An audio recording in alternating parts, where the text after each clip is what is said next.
Hey everyone, Realme is continuing its onslaught of phone releases. This brand is really well known in Asia for releasing well-made budget and mid-range phones at pretty low prices. Now they're coming to Europe and promising to shake up the market. In fact, they already have caught a lot of attention with the Realme X2 Pro, which is in that hyper-competitive, flagship killer part of the market. However, with that, you might have totally missed its mid-range sibling, the Realme X2. So, is this the phone to get at €300, or should you look at something else? I'm Angie for GSM Marina, and this is our review of the Realme X2.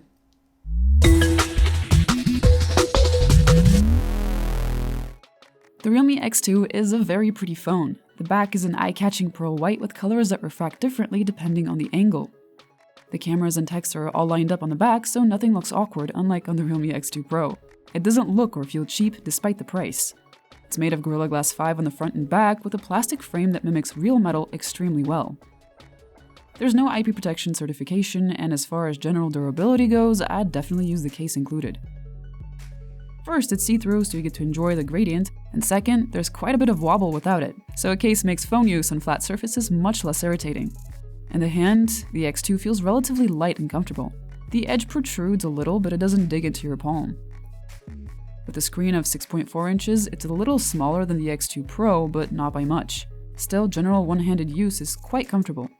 The X2 isn't top-heavy, so you won't feel like it'll fall out of your grasp when you're typing with one hand.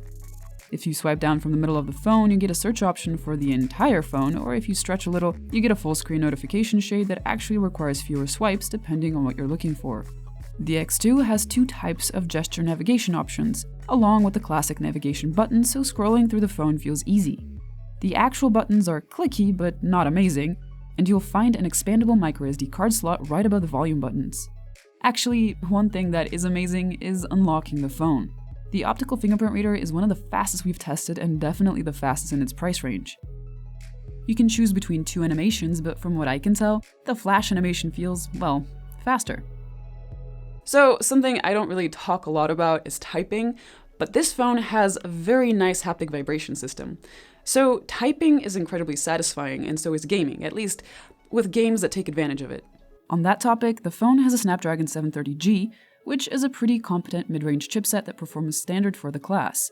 It'll handle everyday use cases with ease, and supposedly it's better for gaming than the vanilla Snapdragon 730, although you probably won't notice too much of a difference in the real world.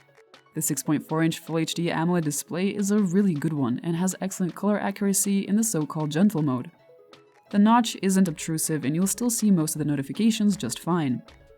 However, brightness only goes up to 430 nits, which is decent but not very competitive. For instance, the Mi 9T has a notchless display that goes up to 646 nits, while the Realme X2 Pro has an insane 90Hz refresh rate and brightness that goes up to 708 nits. On the audio front, the X2 has a single bottom-firing speaker and a headphone jack. The speaker has rather good sound quality, but it's not one of the loudest handsets around. Disagree. Sound with wired headphones was good, but not mind-blowing, especially if you've got hi-fi headphones. The phone supports Bluetooth 5.0, but sadly there's no aptX HD codec here, so audio junkies should look elsewhere. The Realme X2 has a 4000 mAh battery and got a good 105 hours of endurance. We actually expected it to get more because it doesn't have a display with a 90Hz refresh rate and it has a more power-efficient chipset. Still, it's a good showing, and once the battery hits zero, charging is amazing. You can get from 0 to 67% in half an hour, and the full charge takes less than an hour and 15 minutes. The Realme X2 features ColorOS 6.1 on top of Android Pie. In general, it's a pretty snappy skin with plenty of options and features.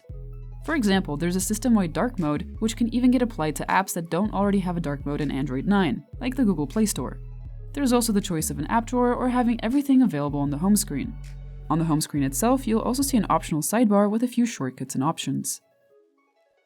The Realme X2 has a quad camera setup, but really its strength is the 64-megapixel main camera with an f1.8 aperture. Other than that, it has a macro camera, an ultrawide, and a depth sensor. The main camera outputs excellent 16-megapixel photos with rendering similar to the X2 Pro. Color's dynamic range and detail were generally great, but there was a bit too much noise and some corner softness. Zoomed photos don't hold up to optical zoom cameras, although you can get a decent image if there's enough light. The ultrawide camera had very different processing from the main cam. Colors were punchier, more highly contrasted, and had underdeveloped shadows. Photos were softer, especially at the corners, and there's a lot of noise. To some extent, this was expected because ultrawides at this price range haven't done amazing so far. The macro camera is there and allows you to focus in on subjects from really close up, but here colors are washed out and images as a whole were underexposed. The main cam had punchy colors and low light, but photos were noisy and looked darker than we expected them to. That said, the dynamic range is nice, even without resorting to nightscape, and there are nicely preserved highlights. As for nightscape itself, it produced brighter images and extracted more information from the shadows, but it made images softer and created something of a jittery effect. The ultrawide camera really struggled at night and produced very soft and noisy images. Colors were nice at least. Nightscape is available for it too, but it doesn't do much for it as it makes photos even softer. Portraits had a natural look with nice bokeh. The edge detection was impressive and is best when you leave the slider at 60%.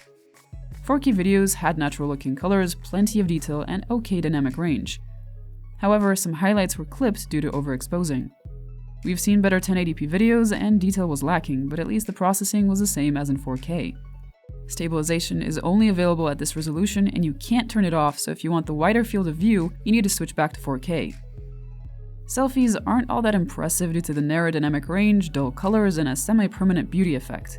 At least there's plenty of details and nightscape for poorly lit environments. The Realme X2 is an excellent phone with its one weakness being a decent but mediocre camera setup. It beats most of the competition with ease, except for the Xiaomi Mi 9T. The Mi 9T has a slightly better camera system and a brighter notchless display, so in the end it's going to become a matter of priorities. Do you prefer the fast charging and expandable storage of the Realme X2, or the cameras and display of the Xiaomi Mi 9T? I think a lot of people are actually going to go with the Mi 9T because of those factors and because Xiaomi is a better known brand in Europe. However, if the Realme X2 has caught your eye, I think this is definitely one of the best phones at this price. Thanks for watching. If you enjoyed this video, hit the like button down below, subscribe at the bell icon, and I'll see you guys next time.